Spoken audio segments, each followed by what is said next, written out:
Mr. Feller? Thanks, Robert. Two questions on START. Can you give us your updated sense of where we stand? Does the White House feel that it still has the votes? The White House believes that before Congress leaves town that the Senate will ratify the new START treaty. So are you confident ultimately you'll have the votes, or right now is it still in play? Look, obviously the President, the Vice President continue to communicate with senators in order to ensure that they have the most up-to-date information.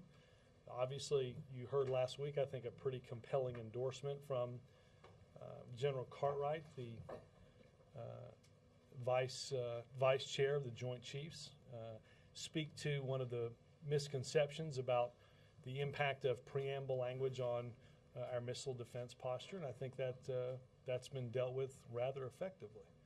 You know, we were asked over the weekend whether Senator Kyle or Senator McConnell's opposition impacted passage, and I have not talked to anybody here who had them as yes votes at any point in this process anyway. So that their statements in my mind don't impact passage.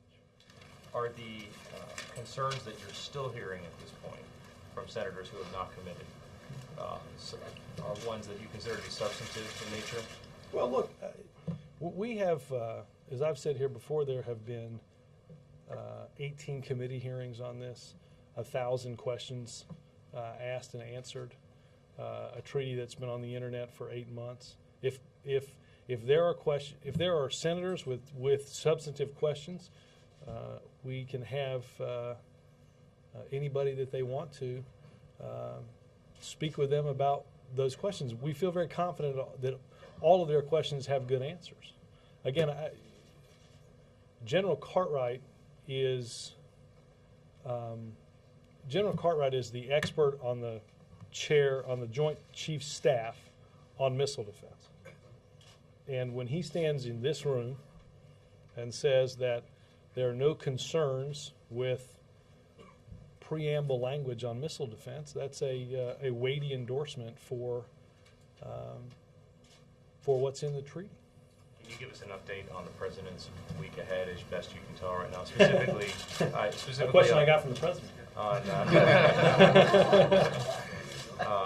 Don't ask, don't tell signing. Yeah, my sense, without having a specific time at this point, is that Don't Ask, Don't Tell will be signed. The repeal of Don't Ask, Don't Tell would be signed by the President likely on Wednesday morning. So that gives you a sense of the parameters of our week ahead. I anticipate that I don't know the size of the event, but I think there are a lot of people that are interested in seeing it. So, yes, sir. Robert, just a little bit more on START. Senator Kyle, he said over the weekend that snookered on missile defense, tactical nuclear weapons verification. You're not worried he's going to influence some other Republicans to vote against this? Well, again, you know, I think his views on that aspect of our treaty have been very well known. Again, the expert in the U.S. government on those issues is General Cartwright. And I think he was very clear.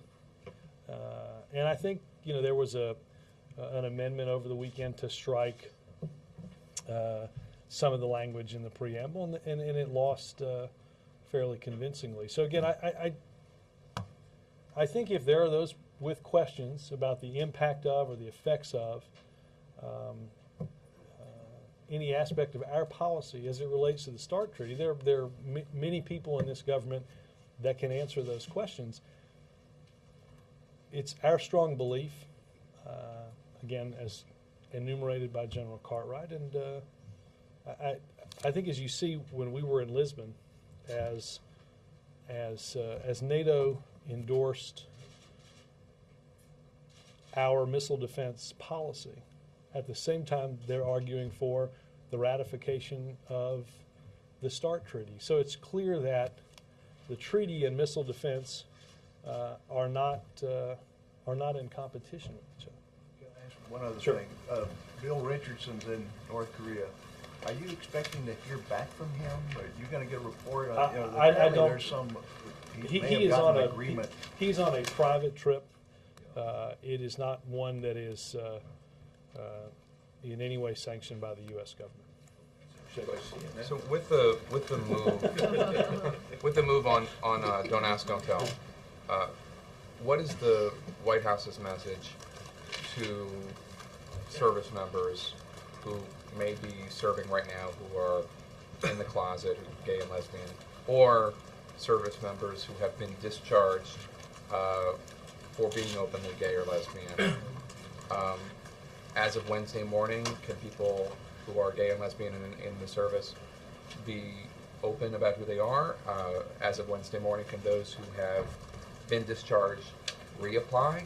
Yeah, look, Jake, I think there are a series of implementation and legal issues that lawyers in this building, as well as in the Department of Defense and the Department of Justice, are working through. And obviously working through a longer and larger implementation policy process once the president signs the repeal into law. I don't have, I would not want to be in a position to, at this point, give that legal advice. As for START, Condi Rice, the former Secretary of State, has come out in favor of the START treaty, but she has said, with caveats, that the Senate should make clear in an accompanying resolution that the preamble language that some think links missile defense with this treaty, it should be made even clearer in this resolution that there is no linkage, because she says sometimes, in her experience, the Russians have taken language, even non-binding preamble language like in the START treaty, and used it to justify an argument or a point of view. Does the administration have any issue were the Senate to take that sort of step? I think, Jake, we'd have to look at the wording of a resolution. Again, our view and the view of not just those that negotiated the treaty, but more importantly, those that are our implementers of the missile defense policy, believe strongly that the language does in no way inhibit any of our actions. How about the Russian leaders made comments indicating that they interpret it differently? Our policy on missile defense and protecting Europe and protecting the United States is not done with Russian sign-off. We have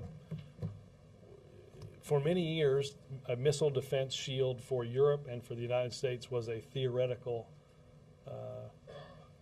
exercise. At Lisbon, it became a realistic missile defense shield for Europe and the United States, based on a phased adaptive approach constructed by General Cartwright and others that make what we have always wanted a genuine reality. That's not done with Russian sign-off. That's the policy that our government thinks is best for our partners and allies in Europe and for the protection of the people of the United States. And regarding the letter that the president sent to senators over the weekend on Saturday about enumerating or elaborating on the commitment to missile defense, to all four phases of missile defense. One response from a Republican was that's great that they're telling us, but had they also told the Russians? Are the Russians aware that President Obama is committed to 4 phases of missile defense? Yes, absolutely. About how the president and the vice president are still providing up-to-date information, I guess, to lawmakers who have questions or concern about START.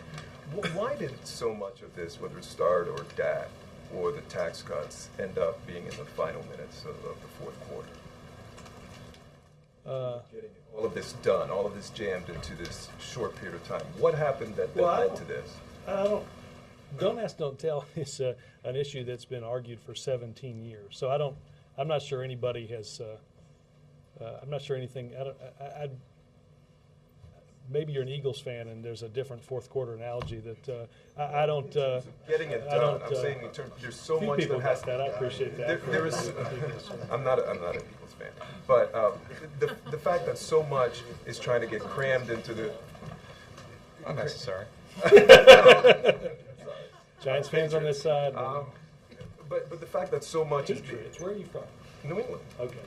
I was going to say, just want to make sure the band Well, I'm not from hadn't there. made a stop. Oh, you're not Long from story. there. I lived there. Yeah. Go ahead, I'm sorry. Come- We come- digress.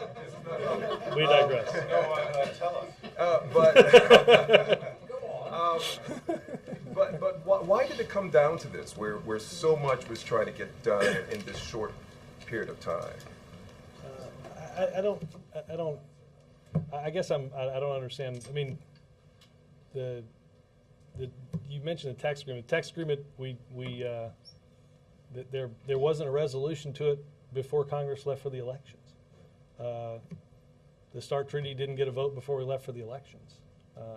But again, maybe I'm not totally understanding the point that you're trying to get me to respond to. We'll move on from that. How does the president feel the fact that going into, after the election, there were so many questions raised about whether or not the president could get all of these things that he wanted to get done before the end Not of the just year, all, I think any. or any of them. And I think Jake wished you good luck when you ticked off all the various items. What is And an Eagles fan. Go ahead. I'm sorry. so what is the president's sense now? Two of as them he have sits been back- defeated, for the record. But the fact that he was Should see able to the get email the president sent you. the fact that he was able to get the tax deal, and the fact that he was able to get that, and you seem very confident about START. What is the president's feeling now? Well, look, I think first and foremost, the president believed that each of these things, and I will say this too, the president believes strongly and is disappointed greatly that we have yet to get the DREAM Act passed. But I think in each of the instances that you're talking about, whether it's the tax agreement, don't ask, don't tell, and what I believe will be passage and ratification of START, I think you'll see strong bipartisan majorities in support of issues that are important to the American people, reducing the threat of nuclear weapons, ensuring that taxes for middle-class families don't go up. I mean, I think there's I think there is a lesson of the importance that these issues have with not just those on Capitol Hill, but with the American people, and that two parties can and should work together to get things like that done. Whether it's in December of the end of a two-year Congress or in January, the first month of a two-year Congress. Is the president expressing any sort of sense of vindication that he was able to Well, sort of defy some of his critics? No, again, he is focused on getting our remaining priorities finished before the end of this session. Chip. Robert, as a former Eagles fan, are you suggesting that getting START through the Senate is a bit like scoring 4 touchdowns in 7 minutes? No, I was not understanding the fourth quarter analogy that Mr. Lothian was making. Why does Congress and the President in Washington generally act like a college kid and wait until the last minute to get everything done? I think when you do your two-year retrospectives, you'll see that we got a lot done prior to the end of this session. But all the papers are being handed in at the very last second right now. Again, I think we're very proud of what we've accomplished in the last 2 or 3 weeks. I think the notion that somehow all of what we've accomplished in the last 2 years has been done in the last 2 or 3 weeks is to forget a lot of things that got accomplished. What is the President doing today? Is he And I'm a still Cowboys fan and not rooting for the Eagles, just for the record. Thank you. Is the President still... Anybody a Redskins fan here? No, this is Washington. Is the President working the phones today, and Yes. does he believe he's actually changed minds on this? I believe the president has made calls over the weekend on START, on Don't Ask, Don't Tell, and on the DREAM Act. That actually goes back more than just the past weekend. I think the president believes that obviously that he can make a set of arguments around those issues that are why they're important for our country to get them done now. Obviously, if there, as I said earlier, as it relates to START or other things, if there are issues in which people have questions, we are certainly happy to provide answers either through the president or the president can have other people call. Are there any Republicans he has spoken to who, at the end of the call, have said, "Okay, you've got my vote"? I'm not going to get into that, but we may share that at the end. Can you say who he is calling on Stark today? Senators. You're sending us a hint, though, that he has actually changed some minds. That I'm not as dumb as I look. Senators. Okay. And last question. On the question of whether this is of whether the Republican motivation here is political, how do you respond to Lindsey Graham's contention that the entire lame duck has been poisoned, and did that suggest to you that he has a political motivation for opposing us? Opposing Stark? Yeah. Again, I think each person, should make up their mind and base their vote on the merits of each of the individual issues, whether it's the tax agreement, as we spent a couple of weeks debating, whether that's the repeal of Don't Ask, Don't Tell, whether that's the ratification of the START treaty, all of which I think you can see there are enormously compelling arguments for. Obviously, the tax agreement preserved tax rates for middle-class families. Don't Ask, Don't Tell, as we've talked about here on a number of occasions, and I think very importantly, the argument that you heard from the Joint Chiefs and from the Secretary of Defense, which is the notion that either Congress or the courts, one of those two institutions was going to overturn this policy. And the question about how it was going to be overturned and the implementation of that new policy was very much determined by who overturned it. And that's why the President and the Secretary of Defense and the Chair of the Joint Chiefs believed that doing that through a legislative body rather than through a court was enormously important. And as it relates to the START Treaty, you have the Secretaries of State, the last five Secretaries of State for Republican presidents who have come out in favor of this, people across the political spectrum who believe this is simply the right thing to do. So our hope is that everybody will make the determinations on each of their votes on each of these issues individually and on the merits. Continue this football metaphor. Do you think the Republicans are basically trying to run out the clock until they have more members of the Senate next year to deal with START? Well, again, this is I don't think START's going to be voted on before Congress leaves town. And this is a treaty that that was negotiated over the course of many months, signed in April in Prague by the two presidents, and up for review and inspection since then. Not to mention the debate that has been had on the floor exceeds the time of debate for many treaties in the past.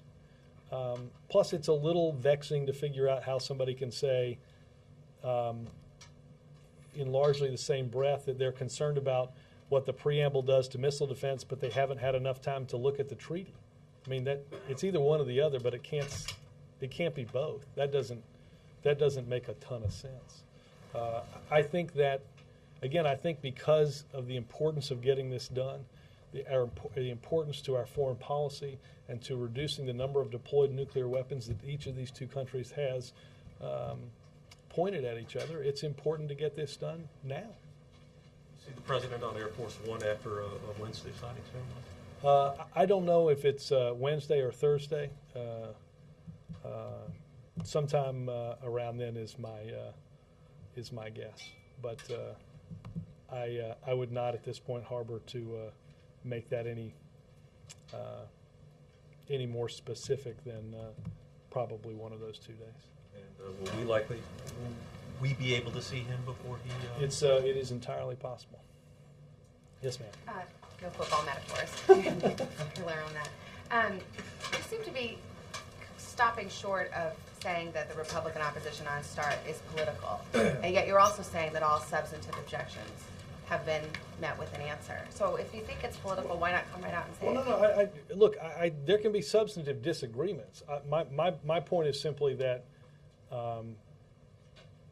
if I had a question about our posture on or the impact of any language on START, the person that I would want to talk to would be the person in charge of missile defense for for the United States. In that case, that's the preeminent expert on that in the Joint Chiefs is General Cartwright, and I think he was powerful on, and has been for many months, on what the language in the preamble does and doesn't do. So You deny this notion that Republicans just want to deny the president a victory.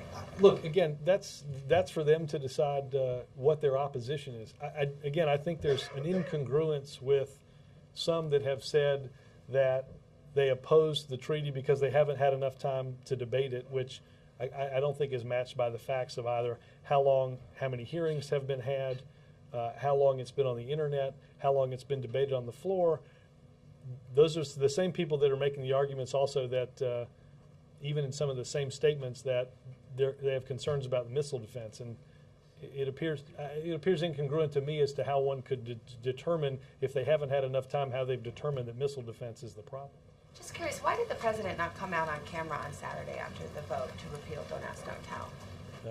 He, I think, was busy probably in the Oval Office working on calls on Star.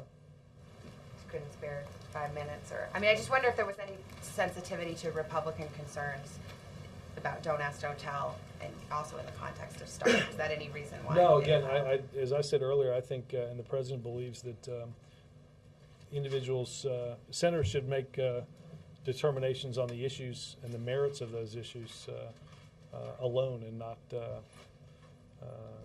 not as a group of issues. John. Some Republicans, like Senator Corker, have suggested, have proposed creating a date certain early next year, say in February, for a start vote, and said that that would satisfy a lot of the griping about process and the lame duck. What do you think about that? Again, Jonathan, the time that has been allotted to debate this treaty exceeds the most previous treaties that have been on the floor of the Senate. It's been something that's been up on the internet for 8 months. I don't think there's a lot of credence to the arguments that there isn't enough time to get this done. Given their anger about lame duck consideration and the danger of having a treaty rejected on the Senate floor, I don't think it'll be rejected. Okay. You mentioned the president making phone calls. Can you say if there are any other efforts being mustered from the White House, perhaps from Department of Defense, from General Cartwright again, or let me check in and I'll send that around. And finally, on the CR, are you guys seeking, even if it's a short-term CR, are you going to be seeking money for implementation of healthcare and Wall Street reform in that? Let me get some guidance from legislative affairs on that. Thank you. Yes, sir. Robert, when you answered Wendell, were you answering in the idea of a news conference this week before he leaves? Is that what you said? Certainly possible. Certainly possible. Did he cancel plans to go to the Wizards Heat game on Saturday? He did. Why?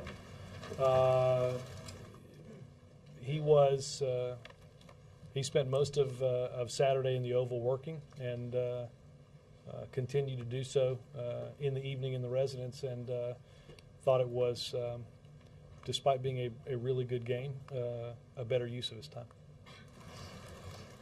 Yes, ma'am. Is the administration concerned that the census report shows a very significant population shift from Democratic-leaning Rust Belt states to Republican-leaning Sun Belt states? Is there a concern about how this will affect the president's reelection? They stand to the Northeast. I've not seen the exact numbers, but I think the electoral vote shift is, I heard somebody say 6, right? Lose up to 10 seats in Congress, the Midwest and the Northeast. Is that? Well, again, now let me rephrase my question. Are you looking for the congressional impact, or are you looking for the presidential electoral impact? Again, the census determines the census based on obvious population shifts determines reapportionment and representation in Congress. I think the notion that somehow, I think it's 6 electoral votes that would have been different in 2008 if the same states were won in 2012 doesn't mark a dramatic shift that would be anything that anybody would be even remotely fearful of. But even if 10 seats in Congress wouldn't worry you? Well, again, it's a little bit like worrying about the weather. Again, the census determines where people live, determines the number of seats that represent them. That's the way the law is written, and I would say I don't think that I don't think shifting some seats from one area of the country to another necessarily marks a concern that you can't make a politically potent argument in those new places. And did North Korea restrain itself more than or less than the White House, expected? Look, all I'll say on the exercises by the Republic of Korea is that they are our strong allies, and we support them.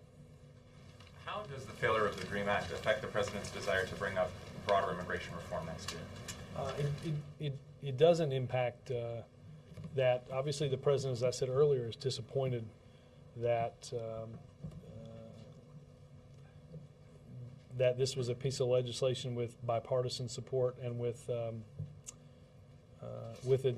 more than a majority, but because of Senate rules is not something that will be passed in this Congress. Does he still think something broader is achievable? It is, because we have to deal with this problem. We have seen the legal effect of states trying to write their own immigration laws. The courts don't find that compelling. They find that appropriately the appropriate venue for that to be the federal government, and the only way we're going to solve the many vexing issues out of immigration is to deal with it at a federal level. Also, does the president have a view on whether and how same-sex spouses of LGBT service members should be recognized by the military? Again, I think there are a series of implementation issues that'll be tackled as a result of this. Can I just follow up, just because I asked about something? Who's tackling these issues? Is it just the Pentagon, or? No, I think it's, as I said, I think my answer, I said these issues are being looked at by lawyers in Pentagon, Justice, some lawyers here, obviously. Is there a task force, or is there an implementation? Let me check on that. Yes, ma'am. Jimmy Carter thinks America is ready for a gay president. Does President Obama think America is ready for a gay president? I haven't asked him. And also, on the gay rights issue, the president said recently that attitudes evolve, including mine. He was referring to gay marriage. Mm-hmm. Is he laying the groundwork in some sense for taking a different position than he has in the past on gay marriage and for supporting? Jill, I think we had a fairly extensive conversation about this around in the transcript of around that interview, and I'd point you to that. I would say this: I think the repeal of Don't Ask, Don't Tell is a significant accomplishment for many that had sought for more than a decade to repeal a policy that they, like the president, believed was unjust. Just to follow, so does the vote on Saturday make the president think in any way that the country is perhaps more ready for gay marriage, or for a gay president, for that matter? I have not talked to him about how the vote on Saturday impacts that. I think it is. I think clearly, if you look at on the issue of repealing Don't Ask, Don't Tell, there is clearly a shift in voter attitude. There was broad bipartisan support in public polling for the repeal of a policy that didn't make any sense, and on Wednesday it will no longer be the law. Tell me that nobody talked to the president here about Jimmy Carter's comments? Hasn't come up? I mean to tell you that nobody that I know of has talked to the president about Jimmy Carter's comments. Merry Christmas. Happy New Year. I have just two questions. Mm-hmm. The Center for Immigration Studies reports that in 2008 and 2009, 2.4 million immigrants, legal and illegal, arrived, while U.S. citizens were losing 8.6 million jobs. And the question, why are we importing 1 million workers a year when 17 million Americans can't find work? Well, Lester, as you point out, we have a policy problem that has to be dealt with through comprehensive immigration reform, and that's the only way. That's the only way we're going to deal with it. Second question: the Washington Post columnist Michael Gerson wrote, and this is a quote. It's his quote, not mine. Press Secretary Robert Gibbs picks fights with both conservative talk radio hosts and, quote, the professional left, which uniformly backfire. Do you believe Gerson is wrong? I think maybe I should try out for speechwriter. Yeah, go ahead. Robert, you were clever. Robert, on the CR, the Republicans not only don't want any new spending, they want to go back to 2008 pre-Obama levels. Is that a deal breaker for the president? Is that totally unacceptable? I don't know what the. You're not suggesting that to make sure I understand, not that the 2008 levels are in the current CR, right? I mean, I want to go back before that. Look, I think that the not surprisingly, we would have grave concerns if you look at some of the aspects of what you're talking about, making some huge cuts in things like education at a time in which we have real competitiveness issues in this country and throughout the world. Now is not the time to do some of those things. Obviously, we have to make some, and are going to have to make some very tough decisions to get our fiscal house in order. That's why the president outlined a 3-year spending freeze on non-security items in the budget, and I think we're going to have to make some of those tough decisions. And I think over the course of the next couple of years, we're going to have a further debate about, for instance, tax cuts for millionaires and billionaires, which comprise a level of funding greatly in excess of the difference between 2008 levels in spending and the CR. Yes. Questions on 2 terrorist events, the stabbing of the 2 women Christian missionaries in Israel. Is the U.S. involved in looking into that situation? On that, I would.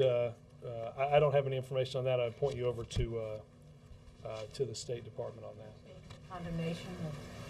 Again, I don't know the specifics of it. Again, I'd point you over to State on that. Suspected terrorists in the United Kingdom, anything on that? Well, look, we have, obviously we are in constant contact with our allies in the United Kingdom, and have, we do not know of any connection with something that might be going on here as it relates to those arrests, but we continue on a daily basis to communicate with and share information between these 2 governments. Glenn. Robert, my assumption is Governor Richardson is not choosing Pyongyang as a vacation spot. He cleared his trip with the State Department before he went. Is he going to give sort of a debriefing on his this? I know of no plans to do that. Again, Governor Richardson is traveling as a private citizen. So did he have any? He cleared this with the State Department before he went. Did the State I Department? would refer you to the State Department on that. On some of the START calls, are you speaking with any reluctant Democrats, or is it mostly Republicans? He's made calls to both parties, but I would say that most of his focus is on Republicans. And how many of them? I do not know. I know that also the Vice President has been tasked to do a number of head up the passage of START. So I don't know who he's been calling, but I assume a lot of it is Republicans too. Apart from General Cartwright, the President and the Vice President, what other administration officials have sort of been conferring with the senators? On START, I know that I know that on certain occasions, as I've said before, Director Clapper has answered questions on these. Obviously, Secretary Gates has been involved in this. The Secretary of State has been involved in this. This is a priority that of not just the president's, but of all those that have equities in our country's foreign policy. Has he prevailed on any of the former Secretary of State's and National Security Advisors to make calls? They have. I've been told they were making calls before the president and vice president met with them, and as I understand it, they continue to do so. Robert, can Yes, I follow sir. up? Unhappy with Governor Richardson's trip? Did he ask him not to go? Does he feel it's counterproductive? I'm sorry. Again, I'm not going to get into to his trip. Yes, sir. Robert, back on Don't Ask, Don't Tell, you mentioned the implementation process that is underway. And there's a provision in the law that states that repeal won't take effect until the President, the Defense Secretary, and the Chair of the Joint Chiefs of Staff certify that the U.S. military is ready for repeal. During this interim period, is the administration at all open to the possibility of issuing some kind of executive order to stop further discharges until repeal takes effect? Again, as I said earlier in this session, there are a host of implementation and legal issues that are being studied throughout the government. Well, what would you say to a service member who is discharged under Don't Ask, Don't Tell between now and the time that repeal actually takes effect? What would you say to them? By the time it's signed into law, or when it takes effect? And the time between that, again, the discharges stop. There are. I would say to that person right now that there are a host of lawyers looking at all of these legal issues. But I would also say to that person that when the president walks into, the president will sign into law the repeal of that policy on Wednesday. Yes, sir. On this side, really quick, how long do you anticipate it will take until that certification takes place? Again, that is, I don't think. Again, I think that is part of what groups of people are going to be working on. But I would say this: we know that because of the attitudinal studies that the Pentagon conducted, we know that the vast majority of those serving in our military don't believe this in any way will be disruptive. And I think that points to an implementation process that won't be overly burdensome. Yes, sir. Thank you, Robert. Going back to START, I'd like you to address one of the concerns that's been raised in the twilight hours of the debate on it, and that is, were the Russians to pull out of the START agreement over missile defense, would the U.S. still proceed, in Senator Kerry's words, within the parameters of START? Would they still honor their side of the agreement? Let me get some guidance from Cartwright on that. Will you? Yep. Thank you. Yes. Thanks, Robert. There's a lot of tensions in Africa inside the Ivory Coast. President Gbagbo won't leave after election loss. What's the White House message today to President Gbagbo? And could you consider a military option with the French? I would say that as it relates to the election in Côte d'Ivoire, that the President Ouattara was the rightly and justly elected president, and that we stand ready to impose targeted sanctions individually and in concert with our partners around the world on President Gbagbo, on his immediate family, on those that are associated with him, and those who continue to cling to power illegitimately. That election was clear, its result was clear, and it's time for him to go. Yes, sir. What is your response to critics of the 9/11 first responders bill, who say the $7 billion contained therein has not been closely scrutinized enough, and that it should wait until the next session of Congress? Well, look, the administration endorsed the 9/11 bill in mid-August. We put out a statement of administration policy before the House vote, and we did so before the Senate vote.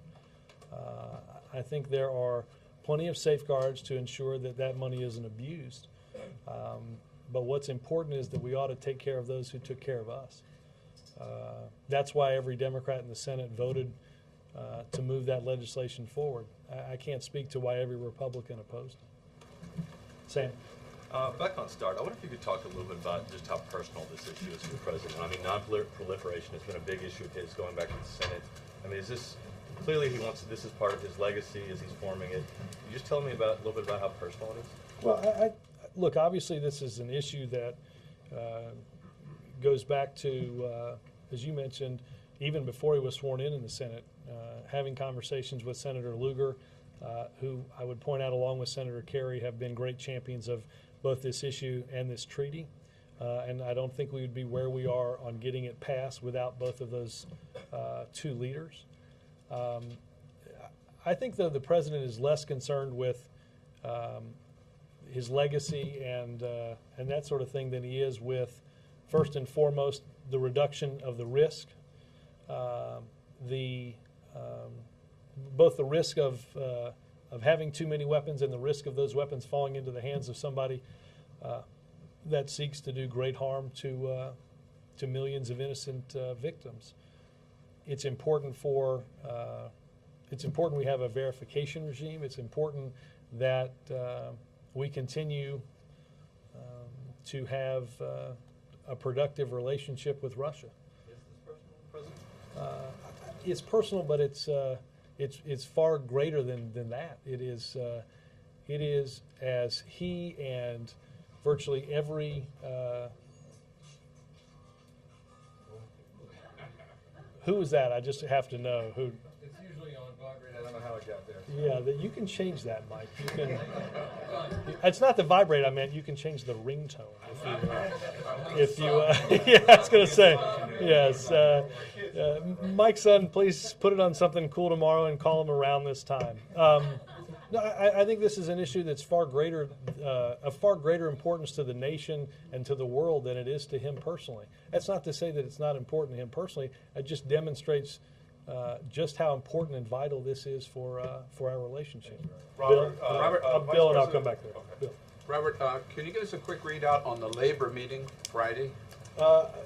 Nothing honestly more than the written readout that would have gone out from that. One of the complaints that I heard from a couple of the presidents before they went in was that there were not clear lines of communication between the White House and the labor unions. Was anything set up, a liaison? Or? Let me check on that.